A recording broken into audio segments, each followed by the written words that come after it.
Hello, hello, and welcome in, everybody. It is so great to see so many names and faces, familiar and unfamiliar, filling our screen here. Delighted to have you with us this afternoon, evening, morning, depending on where you're joining in the world. I'm Lisa Fain. I'm president of the International Mentoring Association and really excited for today's webinar on AI in mentoring. I'm not going to take too much of your time. I want to do a couple very quick housekeeping items, which is to encourage you to please share your wisdom, your questions in the chat.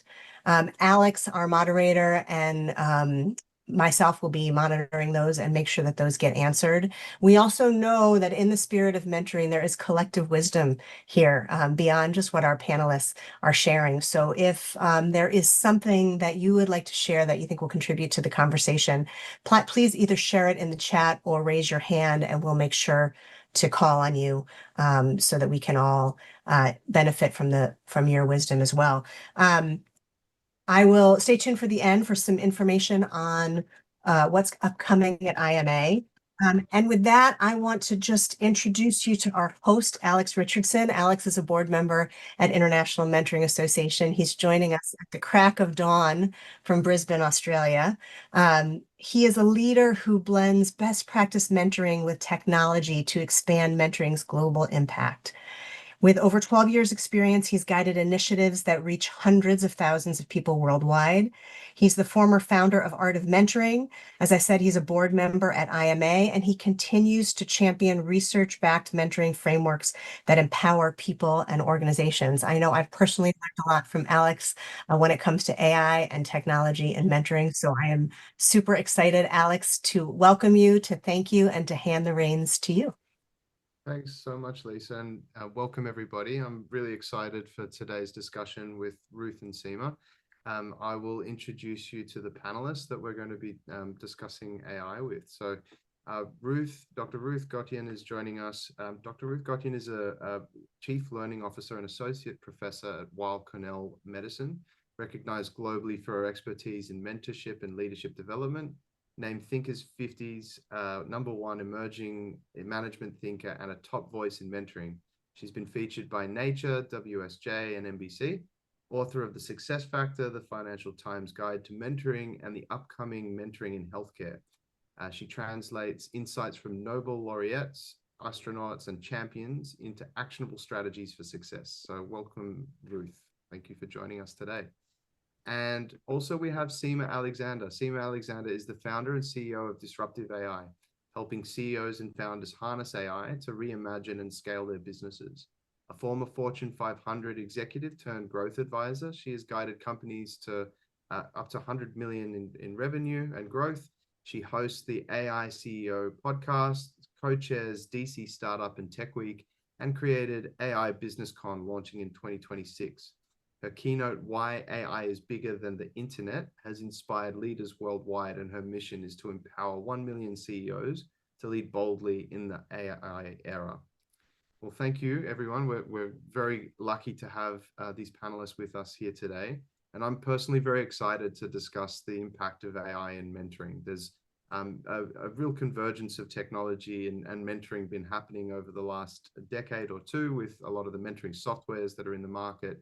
And as we start to delve into some more of the conversational AI and so on and so forth, we're starting to see even more convergence into the space of mentoring, especially in the mentoring conversation. So I'm really excited to hear from Ruth and Seema on their thoughts of where this is all headed. So the first question I'd like to pose to both of you, how could AI augment the mentoring conversation itself to help mentors be more effective?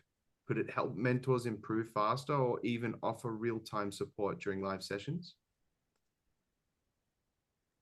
Seema, do you want to Maybe get over started? to you, Ruth, first. To me.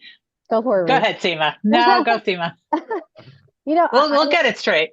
I know. No, I love anchoring in terms of examples, right? Mentoring is such a personalized experience, right? So, but I think about AI as think about your co-pilot in a plane, right? The pilot's in charge, but the co-pilot notices blind spots, it can bring up checklists, it can make sure you don't miss a step. So in mentoring, AI can do the same thing. Like imagine it's surfacing prompts in real time if you have a little co-pilot next to you, or because it's listening in. There's opportunities for when you're talking or speaking to your mentee that you're using, you're recording and using real-time opportunities to prompt. You know, your last session, your mentee made a mention some confidence issues, or you know, and like the ability to have continuity in memory and personalized conversations.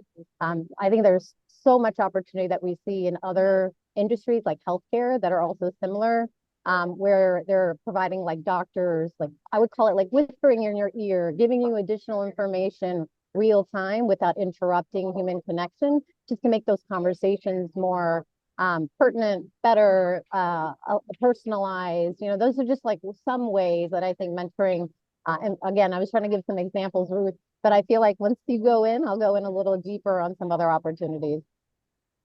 Sure thing. Hi, everyone, and greetings from New York City. I think where AI is really great is at holding everyone accountable. And here's what I mean. We have a mentoring conversation for however long it lasts, and we say we're going to do all these things. We summarize what we've already done, and then who's in charge of writing all this down? Who's in charge of following up? Who's in charge to make sure that we're actually going to do what we said and what we promised? Because I don't know about you, I've mentored hundreds and hundreds of people, and at the 30-minute mark, I could barely remember what I promised or what introduction I said I was going to make at the 5-minute mark. So I think the AI is great for that back end development of, let's summarize what we talked about. Here are the action steps. Here's what Seema promised to do. Here's what Ruth promised to do. And we said we were going to follow up in whatever time. So it really helps with that organizational and that accountability piece. Yeah, can I add to that, Ruth? So one of the things Lisa and I were talking when we were prepping for this is I absolutely, like I always, again, I anchor things. Healthcare is an interesting one because I would say one of the biggest issues in healthcare is patient compliance, right? So you hear like these are all the things that we're supposed to do. And then, you know, to your point, the summaries, the bullet points of here's what's next, it's going to be such a critical point. But then as you get more advanced in the AI technology, there can be personalized, like when I say nudging, it's like, hey, you know, you could have a co-pilot that says, did you do what Ruth shared with you last week, right? Or, you know, maybe there's an opportunity of just responding back and saying, you know what, I actually didn't forget, or just that having that consistency of personalized nudging is also something that gets people to do what they say, right? And yes. So I think there's different levels. I love describing and I love the next steps, but it's that additional piece that I think is also going to be important to see in the mentoring industry. Thanks, Ruth and Seema. There's some really great insights into there. And in particular, I'm loving what you're saying, Ruth, about the accountability piece and tracking the conversation, and Seema, that co-pilot. Some real life examples that I've been seeing recently. One being a company that's developed a fly by the coach and the mentor AI. It analyzes the conversation against the frameworks of coaching or mentoring that it's supplied, and is actually analyzing the effectiveness of the conversation from the mentor or the coach, and allowing supervisors or teachers to go straight to that moment that they need to coach or to teach on.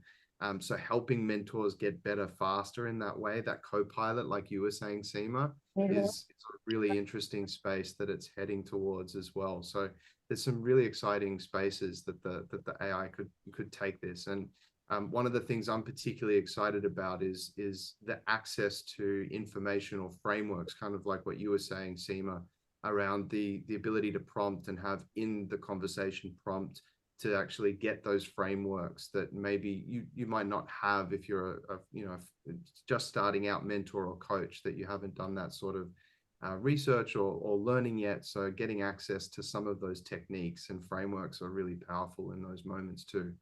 And on that note, mentees often struggle with goal setting. So I'm really curious to hear, especially from Ruth, about how AI could help with frameworks like this for goal setting and for mentees.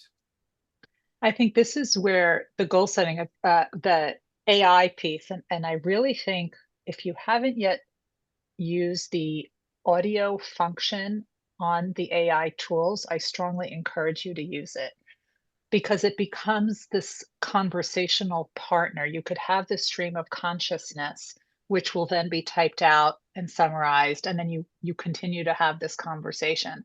I think very often people have these lofty goals without any plan whatsoever on how to get there. So I think it can help translate what that goal is, really finesse it, and then come up with a list of, if you want to meet this goal, here are the 5 things you need to do. Here are the 7 things you need to think about. Here are the 3 people you should talk to. Here are the 2 courses that you should attend, or workshops, or whatever it is. The goal setting, it could be refined and it becomes this back and forth conversation. But I say that with a warning, with an asterisk, because AI will tell you what it thinks you want to hear. So you might want to play a devil's advocate. What am I not thinking about? What are some of the constraints? What are some of the obstacles? So you want to be able to think both sides, and you have to train the AI to do that as well.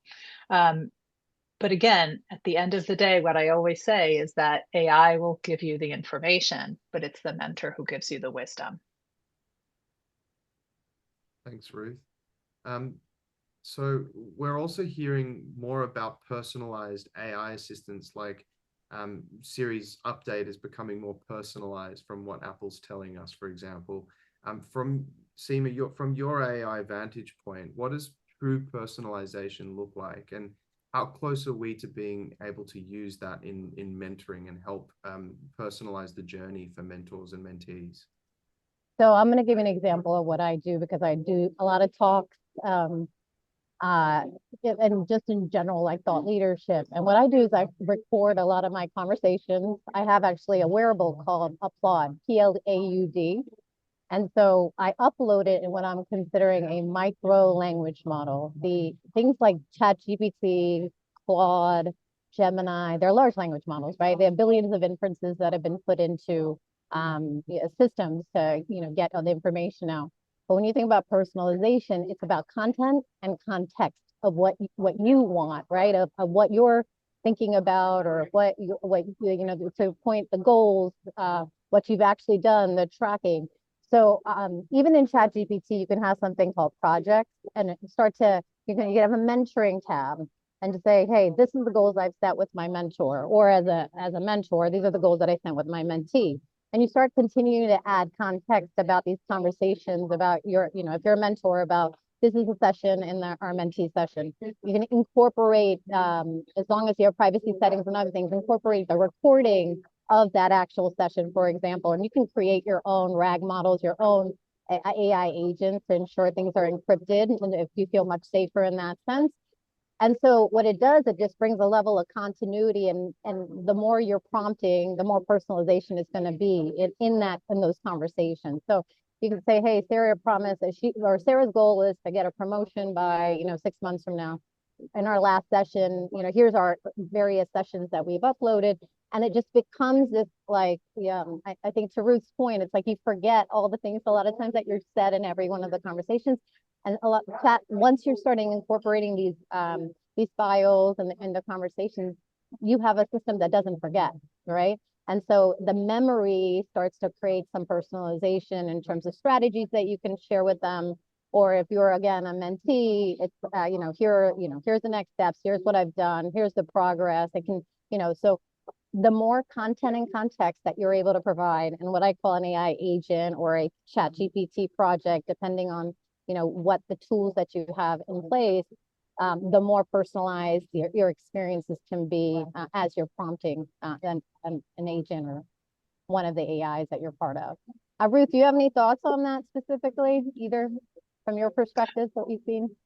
No, I thought that was brilliant. And I think one of the ways that it could be used is to create a learning development plan for the growth, for the learning, for the upskilling. And the mentee, they always say, I want to grow. And one of the first conversations is, where do you want to go and what skills are you missing? Mm-hmm. Just coming up with those is great. Okay, well, how are you going to learn that? Asking AI, whatever your favorite platform is, to come up with a learning development plan. I want to learn these skills within 3 months, 6 months. I want a mix of LinkedIn learning courses, podcasts, webinars, workshops, conferences that I can go to. And again, the more information you give it, the more you can fine tune it. That's very helpful. Remember though, garbage in, garbage out. If you're not feeding it very clean and specific information, you're going to get very generic stuff. Because my learning development plan should be different from Alex's learning development plan, which should be different from Lisa's learning development plan. The only way that can be done is if we get very, very specific. Yeah, I really like the way people learn is also different and personalized, right? And I think that is the one beautiful thing about AI is that the more you can tell it, this is actually, I'm an audible person, I'm this type of person, the better they can actually help and support you in your, to your point, your learning development plan, your planning of how to process the information and actually take action. So That's yeah, right. I completely agree with you there.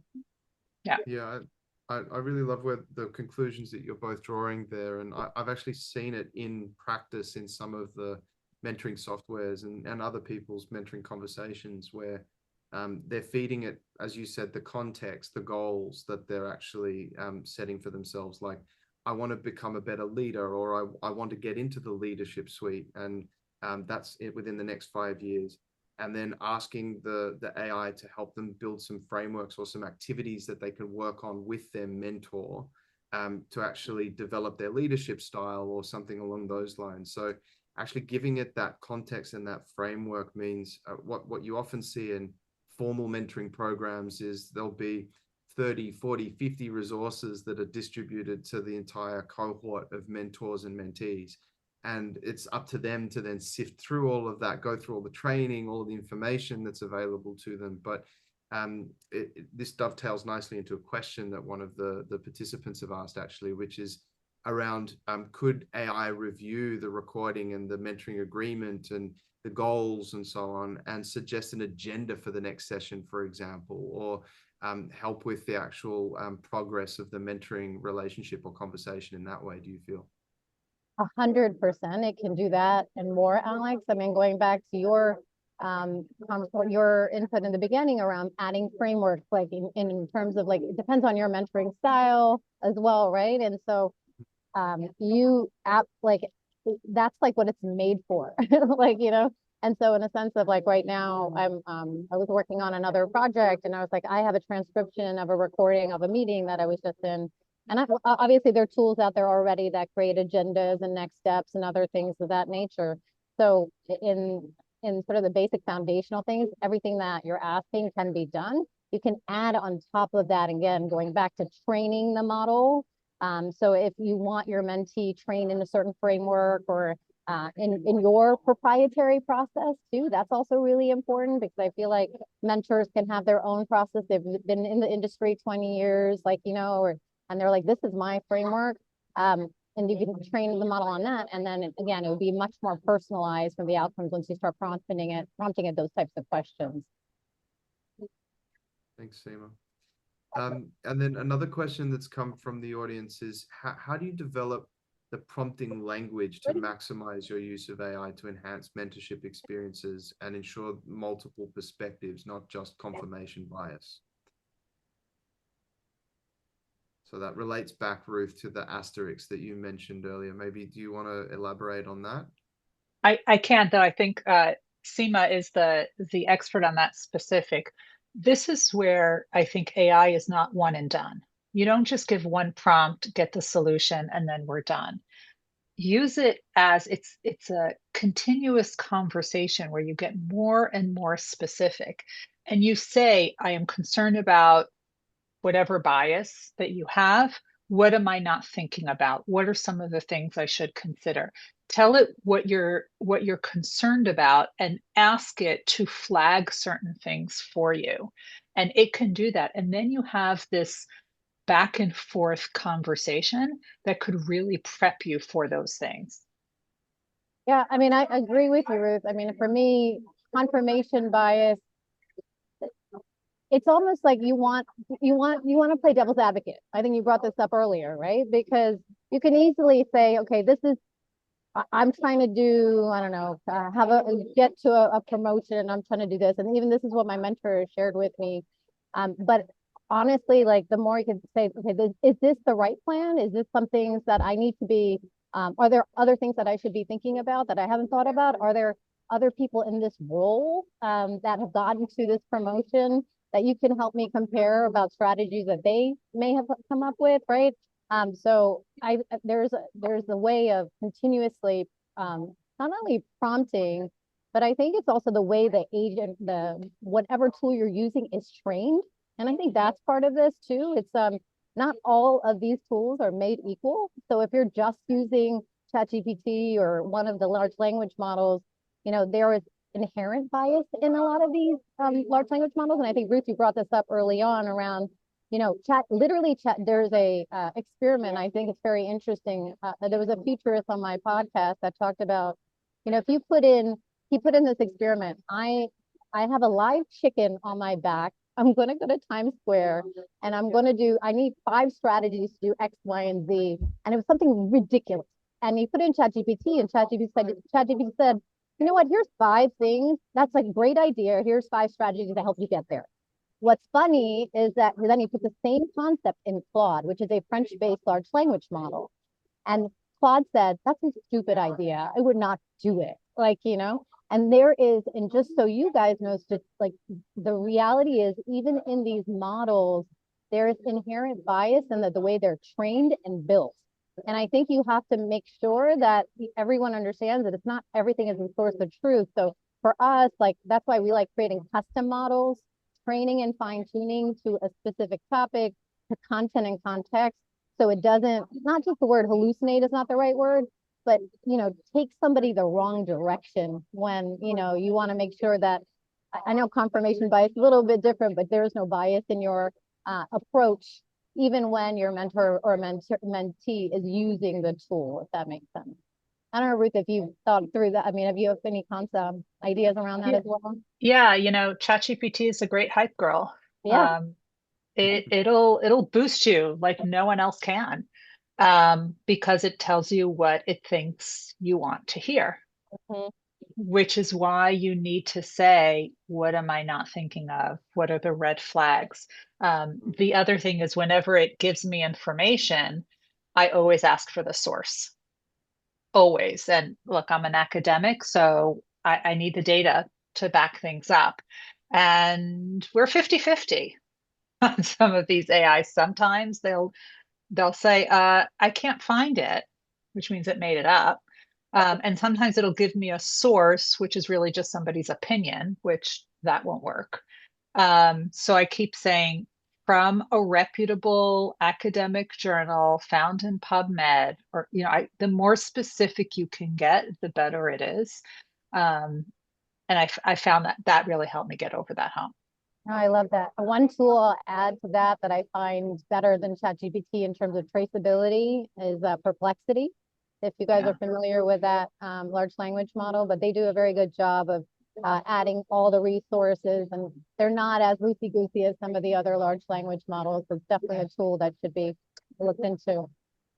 Yeah, as I listen to you, Ruth and Seema, talk about how to handle that bias, I'm chuckling to myself a little bit because there's it relates to how you'd handle it as an effective coach, of asking the question, what else? Or what else haven't you considered, or something along those lines, and just leaving the space for the mentee to work that out. So the same really applies for AI from the sounds of things.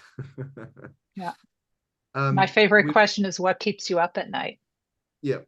That's my favorite mentoring question. Have you asked ChatGPT that yet? No, but I might as soon as we log off.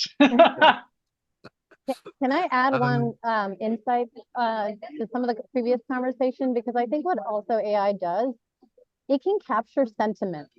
And that's like basically one of the things that when you're in a conversation with a mentor or a mentee, moods, tones, gestures, like that's also there's like tools out there now that you can capture how someone's actually feeling. So if they had an off day and they're saying one thing or the other, or, they're just going through the motions to say, yeah, I got this, I'm going to do this, and then the next time they don't progress, or the next time they don't progress, the AI can pick up on realities that human beings can't. And so I've seen tools, because I'm in the emerging tech space, where people are like, for example, using tools like this and for focus groups in focus groups, think about the amount of bias in focus groups where one person is just reviewing everything. But now they have these AI tools it's like video, and it's watching the way you gesture and watching your eyes and watching like your intonations.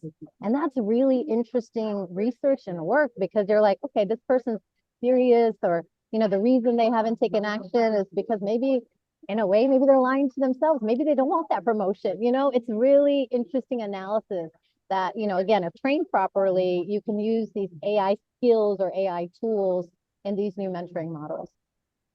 Yeah, it's Interesting. almost like that awesome augmentation of yourself with the technology to up level your skills, or to get to that advanced level of mentoring or coaching fast. So I'm firmly of the belief that AI won't replace good quality mentoring or good quality coaching. The more transactional, less quality stuff can definitely be replicated, but the good quality coaching and mentoring could be augmented, and people could get there faster to that quality by being augmented by that technology that's analyzing the frameworks and the way in which you're structuring the conversation, but also some of the sentiments that you're talking about, Seema, of body language, tone, and all of that kind of stuff as well, and start to help mentors and coaches really up level their game in that way. So we've spoken a lot about the mentoring conversation. I'd like to speak a little bit about programs and for a moment. And one of the things that leaders in organizations struggle to do is measure the effectiveness of mentoring. And this comes up a lot, time and time again, within organizations that are running mentoring. Is it a discretionary spend? Is it, these kind of things? So especially with unstructured data like survey comments and so on that are being collected around these mentoring programs. So what could AI do here that a human alone might not be able to do to help us actually measure the effectiveness of a program? Again, I think this is one of those things that this is the first technology that you can analyze unstructured and structured data together, right? So if there are survey comments, transcripts for every session, journaling, I mean, it's just, it allows you to input a lot of this context to get back to a stronger ROI, because once you know what actually has occurred, it has a better way of doing analysis on things that we've never been able to do before as human beings, or it's much more subjective, right? So I think there's a lot of opportunity to think about ways to think through ROI in a different way. And I guess, and I'm Ruth, I'm very curious on your side. I mean, what have you seen? What have you seen, like with the traditional models? Like I'm not as familiar in terms of how you guys are currently measuring ROI. That could be helpful, Alex, for me, because then it's a lot of this is solutioning. The cool thing about AI is that what I consider Lego pieces, like, and so once you know what the bigger problem is, you can start to put these skills together to help solve for that. So an ROI, just, in every industry, any AI implementation, it's the number one question. Are we saving money? The bigger ROI too is saving time and effort, like, so the other part of this, and I know you're talking about the impact part of it, but, the administrative pieces of this to get people to do things faster, quicker, with a less burden and friction is also things that we can look at from an ROI perspective. But anyway, specifically, is there, Ruth, I'd love to hear your perspective on this. Yeah, I think before we talk about ROI, we need to define what it is we consider success. And I think this is the conversation that never happens. We always talk about how do we measure it without defining what it is that we're trying to measure. So the first conversation at the very beginning needs to be, how do we know if this is working? What is it that we are measuring? And really, it would fall probably into two buckets, and this as we know, goes back to Kathy Cram's work. We have the output, the professional development output. And we know what the research is, that those who are mentored, they out earn, they outperform, they publish more, they get more protected research time, all of those things. So that can easily be measured, right? Are they publishing more? Are they getting promoted more often? How many, right? How many promotions, how many publications, how many are they mentoring other people? That can all be measured as well. The piece that we don't often define upfront, we certainly don't measure, and this is a lot trickier. So I'm curious, Seema, with some of these new models, if it can do it, Yeah. is what Kathy Cram referred to as the psychosocial piece. Are they happier? Is there less burnout? Are they less frustrated? Are they quitting less? Are they mentoring other people? Are they excited more often? Are they volunteering for things? Do they have the boundaries? Are they able to pick themselves up? Are they showing more confidence for things? Do they have more executive presence now? Have they overcome imposter syndrome? This can take years of work with a mentor to work on, but these are some of the things that we can look at, and we really haven't in the mentoring space. We looked at the more quantifiable things that we can measure, less on these other psychosocial pieces. No, I mean, going back to the skill sets that AI has, some of the things, Ruth, that you said I think are low-hanging fruit and around the sentiment aspects that can be trained or can be like you can actually understand it, and the analysis can be done. The other thing is I wanted to take it up maybe 10,000 feet around overarching data in a corporation, right? The other thing that obviously AI does well is analyze and like if you have a corporate mentoring program holistically, what's the data that you're collecting early on, and what are the results? To your point, what's the goal of it? What's the larger KPIs? And so as the programs are continuing to go through, if it's a year-long program, feeding it from the larger scale and looking at the larger ROI, you're looking from an organization, how many people were promoted, how many people, whatever the core KPIs could be for that organization, for that mentoring program. So there's a larger analysis that can be done through this as well, and very intricately, thinking about the core questions that you might not be able to answer, again, just subjectively through individual sessions. Yeah, I love that, and the intersection between what Ruth's saying and Seema, what you're saying as well, is that piece of the larger look at things, not just at the psychosocial, but the ripple effect outwards. So, right. What is actually the impact on teams, on relationships, on, the way in which this person's interacting with their, with their peers as a result. And one of the issues we have, Seema, is that oftentimes this data is captured in structured surveys, and it's structured data, but what the AI can do at that 10,000 feet piece is look at all the unstructured data, all the little points of data across a lot of the different platforms and different interactions that are going on, and actually analyze to see, well, how are you interacting differently within the ecosystem? What behavior changes can we actually observe that are happening in your conversation style, in the way in which people are giving you performance reviews and so on and so forth? Like what are the actual tangible changes or shifts that we're starting to see as a result of you interacting in a program like this? Yeah. One of the other captures is, again, talking about skills, and Ruth, you brought this up, conversational stuff in terms of speaking, to ChatGPT or anything like that. I think creating times where you're getting real-time insights from your mentees, and it can be through conversational AI, right? So it's like, okay, you've been in your mentor program 1 month. What do you think some of the things that you have seen, that you've broken free from, that you've seen breakthroughs, the areas that you're still struggling, things that they may, again, if it's a co-pilot or something that you're just capturing real-time data. And it's also very different than when someone's writing something in a survey versus someone saying something, and you can take both of those things and analyze. So I think there's just different ways, because some people like writing long things and other people that's friction for them. So you might not even be capturing all the ROI because someone doesn't like writing a survey. Everyone learns different. So that's again, the beauty of this technology. It can be personalized to the style that they like to conversate, they like to communicate, right? And so I think that's another way of capturing more of the structured and unstructured data and creating new ways of analysis from the ROI from the work that you guys do. I will say that I do have a pipe dream that maybe it'll happen, and I think AI can certainly help with it. I don't know how many of you are familiar with the spillover effect. The spillover effect, you've heard that tell me who your 5 friends are and I'll tell you who you are. Take that in the workplace. If there is one positive person, that positive work and that high productivity and that innovation actually spreads out like a ripple effect.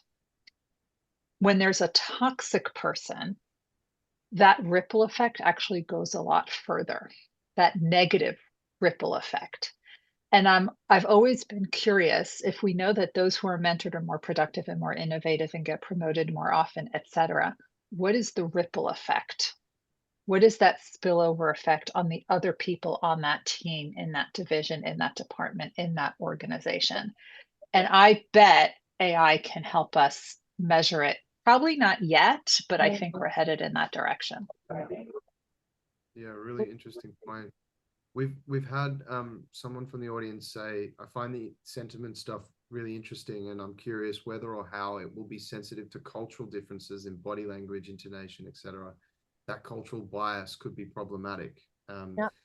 I reflect on, I think it was Apple stores had some facial recognition that went horribly wrong several years ago that led to some wrongful arrests that occurred. So curious to hear your thoughts around how to overcome that with the I mean, honestly, it comes down to the training of the model, right? So the company that I'm talking about is called Adaptos, and they're specifically focused on product market fit, and going if somebody has a SaaS product, you're on this tool, like we're on this on video, and they've created the model and they've actually accounted for cultural bias, and so it comes down to, yes, that can absolutely be a problem, 100%.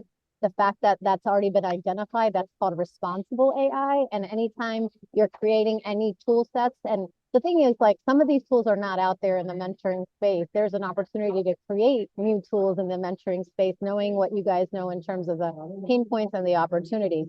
But the concept of responsible AI is to think about these biases and the ethics upfront, the cultural nuances, right? And so I love that you brought it up. I think absolutely it could be an issue, but it really comes down to the tool set that you're using and making sure you're testing it for those things. And then again, when you're creating something personalized, that should be accounted for, but that can get into a little bit more advanced programming, if I'm being honest, right? Because there are a lot of data sets that go into something like that to account for nuances in culture. A lot of the current large language models, I had somebody on my podcast, 2 people, that we talked about cultural nuances. A lot of large language models were based on Western, just Western preferences per se, not, from China or India, and so a lot of the countries are now creating their own large language models with their own cultural nuances that can be used for data sets for different tooling, right? So at the end of the day, it's about, if you're ever using a tool that says it can do this, test it, of course, right? And then the second is, if you're ever creating something, these are the things that you'd be discussing around. We have to make sure that we're being responsible in these actions, and what are the data sets to ensure that it doesn't happen, or at least mitigates. It's never going to be perfect. That's, but mitigates a lot of the risk. I will tell you that 2 things. One, I do a lot of work with LinkedIn Learning. I have 7 or 8 courses with them, and several of them have an AI, they call it an AI coach that you can have a conversation with to test your ideas out and to role play. And they actually put a lot of effort to make sure, because they have such a global audience with LinkedIn, they want to make sure, and they're highly, highly sensitive to this, and they've trained their models to really have those cultural nuances, which is great. That's number 1. Number 2, something that we're trying out here at Weill Cornell Medicine is virtual reality. And we are having role playing using virtual reality, where it has been embedded with a variety of different characters. It's a virtual simulation, and they used different cultures. Right now, it's all in English because that's the one language everyone here speaks. But they put a lot of effort into building the models that represent different cultures, because in healthcare, you never know who your patient is, where they're coming from, and you need to understand those cultural nuances, and you have fractions of a second to get it right. Ruth, I couldn't agree with you more. I actually just interviewed the former chief AI officer of Kaiser Permanente. She was just on the podcast like literally hours ago. And right now she runs an advisory practice helping companies in the healthcare and AI space go from like Series A and beyond into the healthcare spaces. One of the companies she mentioned was this real-time translation service. So literally when you're engaging with people at a community health center or any hospital system, like it has real time of opportunity to translate the right thing the way it should be said. And she's like, they have worked so hard to train these models. So it goes back to I love the LinkedIn perspective. LinkedIn has a lot of money. Like, Yes. these guys are building to Series A and Series B, but they're making it a priority. And I think that is the key. It's like truly right now in my mind, anything is possible if trained properly, if you have the right data. To your point, good data in, good data out, bad data in, it's going to be not a great Garbage. model. Garbage, 100%. So, yeah. On that note, Ruth, of the coach bot that you've experienced in LinkedIn, I did make a statement earlier, but I'd love to get the two of your opinions around an ongoing debate that's happening in the mentoring and coaching world, which is, could AI ever replace mentoring or coaching conversations, and what remains irreplaceable in that conversation, in your opinion? I really think it's the wisdom. I think the AI tools will give you a lot of information. It will help you synthesize the information, but it's the mentors who have the experience and have the empathy and can also make those introductions, which AI is not introducing me to the CEO of whoever that I need to have a conversation with. So it's the social and political capital, it's the empathy, and it's the wisdom backed by the experience and perspective. Ruth, I couldn't agree more. I mean, I don't think it's a replacement. I think it's an augmentation. AI is meant to become your superpower, right? And so a lot of things that we do when we go into administrative areas and companies, we're like, our goal is to make your life easier. And so we're opening up human agency so you can be more creative, more strategic, have better customer outcomes because you have more time. So a lot of the things, to your point, AI doesn't have empathy. It does. We're not at that state where it's sentient and has those emotions. You cannot take away lived experiences and introductions and relationships. I think that's the baseline. But then once you have more time, because some of the summaries and the translations, like all those things are now starting to be done for you. You can even create like all the things that you're like, I wish I could have done this for my mentee. Like now you have a level of enhancing the experience with them and being more personalized with them. And I think that's the goal of AI to me. Right. It's truly to create a superpower, give you more time back, and then create better outcomes for the people you serve. Absolutely. Thank you both. One question that's come from the audience is many members of the IMA community are mentoring program managers or administrators. How can program managers use AI to the advantage of their programs? Anything other than just matching, for example? Yeah, I don't love the matching, but I understand why we need to do it. And I understand why it's helpful to certain groups. I think it's a great onboarding. I think what would be helpful is, and we know the more contemporary approach to mentoring is actually to develop mentoring teams. And I think the AI can really help identify who some of those people on the mentoring team should be and why. I think we also need to find a way, and maybe Seema knows more about this, to help with the exit ramp. When the mentoring relationship doesn't work, the mentor turns into a tormentor or disappears. And if that's your one and only mentor, you're stuck. And we know that if you have a bad mentoring relationship, you may not dip your toe into mentoring again because you've been burned and then you don't get all those benefits. So could AI help with that exit ramp and then identifying new people and help that mentee recover? Yeah. I guess my question in that would be, what's wrong with the matching programs today? Because let's solve for that. Because as someone who's been on the mentee side and the mentor side, and I was in corporate for a long time, for me, if you don't have the right, it's kind of like when you're trying to look for a therapist and then you get the wrong therapist and you're like, oh, like I can, run circles around my therapist and she thinks I'm like, whatever, I'm always right, where you really want somebody to coach you. And you can do that same thing can happen in a mentor-mentee relationship. But again, if you feed it more context and content, if you have more information around, okay, these are the mentors that or mentees that this mentor has had in the past, and here's the outcomes they've created, or this is their background, their experiences, their demographics, like you can get much more granular with a recommendation engine that you've never been able to have before. The other thing, and again, it all depends on privacy and other things.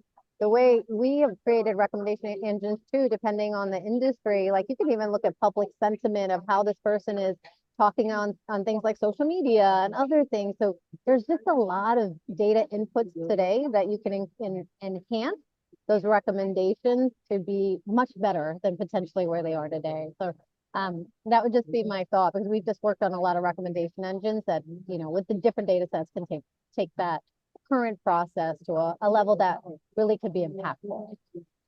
Yeah, my experience of mentoring program design and administration is that a lot of time is spent in the initial setup or the initial kind of uplift of a program. So it's thinking about all the dates and the logistics, it's getting the marketing materials ready, it's getting everything out there in the world so that people start registering. It's then managing those applications coming through and monitoring the applications of the mentors and the mentees coming in. And then when you get to the matching process, a lot of people started with spreadsheets or just printing bios of people and then having it on a big dining table and spending 2 to 3 weeks trying to match people up on the dining table with lots of pieces of paper. 100%. Then there was the advent of matching algorithms in mentoring software, which then took into account, say, 4 or 5 different criteria that you preset and said that these are the criteria that we want to match on. But still you get the algorithmic suggestions and you get to the end of some of what they've suggested. You're going, no, that person needs to be with that person because anecdotally they said this or they said that, and they're asking for this, and I know this person and that person's more well suited to that, and so on. So the administrative burden often comes from that sort of level of personalization in the matching process, for example. That's very helpful. But Alex, the whole first part of what you said, all the workflows can be automated, right? And that's a lot of what we do, because like for us, like we'll go into, again, operations, marketing. We're like, all right, tell us like what your everyday looks like. And you just named like 5, 7 things that are tasks that people have to do when they're onboarding a program. Tasks, anything that is highly repetitive, highly laborious, that is a sweet spot for narrow AI agents, for AI automation. Like, and what it does is, once, even if there are different systems that are needing to talk, there are protocols now that start integrating these things together. So literally you put in some input of data, and a lot, again, some of those, I would say 80–85% of that could probably be done automated with a click of a button once it's fine-tuned and again mapped out in terms of the workflow that's needed. So to me, that would be a game changer for program managers if we can really outline what that process looks like, standardize some of that stuff. But again, anything highly laborious, highly task-oriented that takes a lot of time are things that absolutely can be automated with AI right now. Yeah, and I'm thinking of taking that a step further. You could set up a custom GPT with, some really finessed rules saying things like, make sure I'm not matching during the summer break, for example, because it's never going to get off the ground.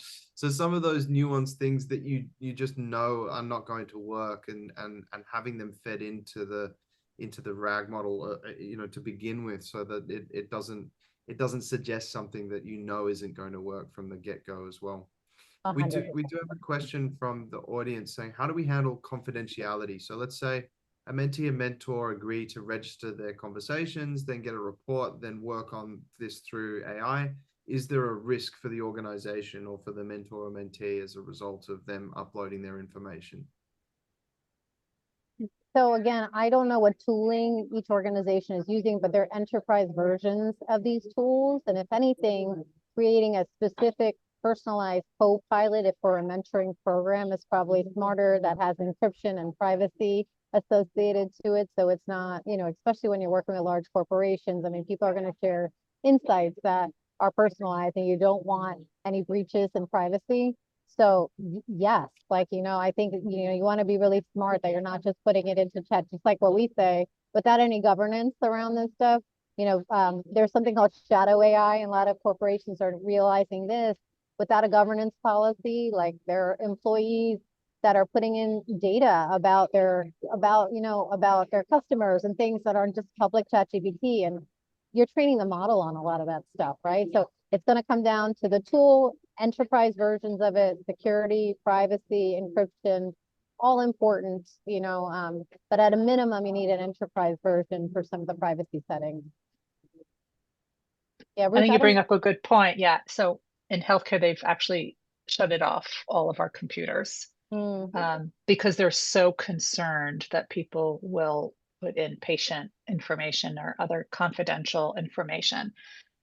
I'm sure people have found workarounds, right? Use your phone that's not on the Wi-Fi, etc. I think that this issue that Valerie brought up is a real one, because I think people are having trust issues with their organization, and they might be afraid to speak up and to share information. And because it's recorded and transcribed, etc., they might hold back. I don't know what the solution is, though. Yeah, that's a really interesting. So I think you bring up a good point, because I'm sitting here, oh, you can add conversational AI, you can do recordings, and you're like, you know what? And I think everyone is unique and different. So almost in that mentoring situation, if you do have tools like that, give your mentee the choice, right? Yes, because at the end of the always. day, it's about choice and transparency. So if the mentee doesn't feel comfortable saying the things that they want to say, because it's being recorded, that's a whole different situation, and you have to honor and respect that.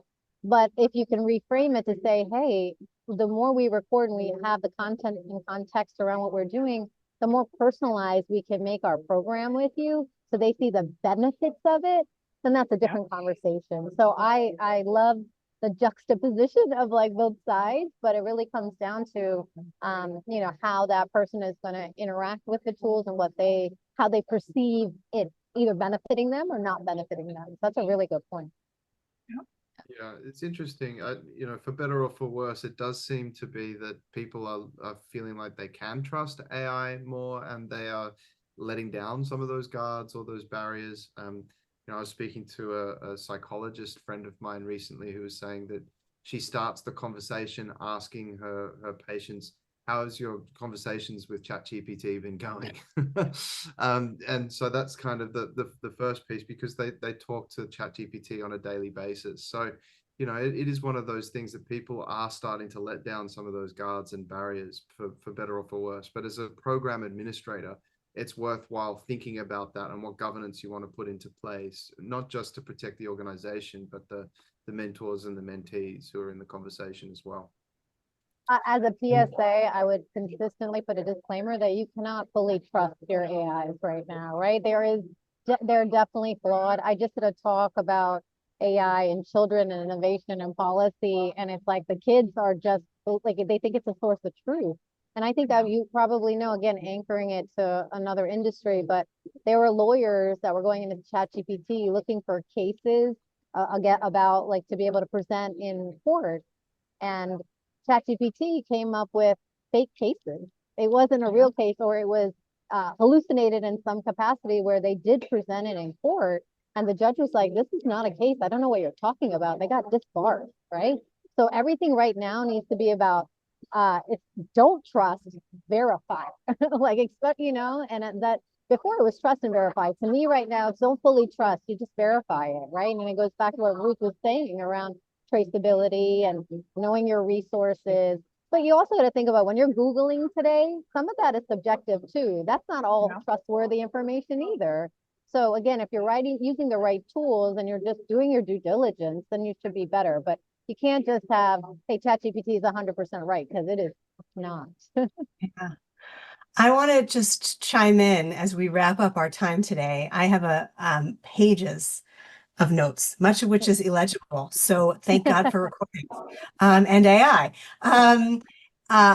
First of all, we know that mentoring is foremost a learning relationship, and our community really is centered around learning. And so I'd like to ask everybody who's attending, just as a gift and a thank you to Seema and Ruth and Alex, share in the chat one thing that you learned from this discussion today.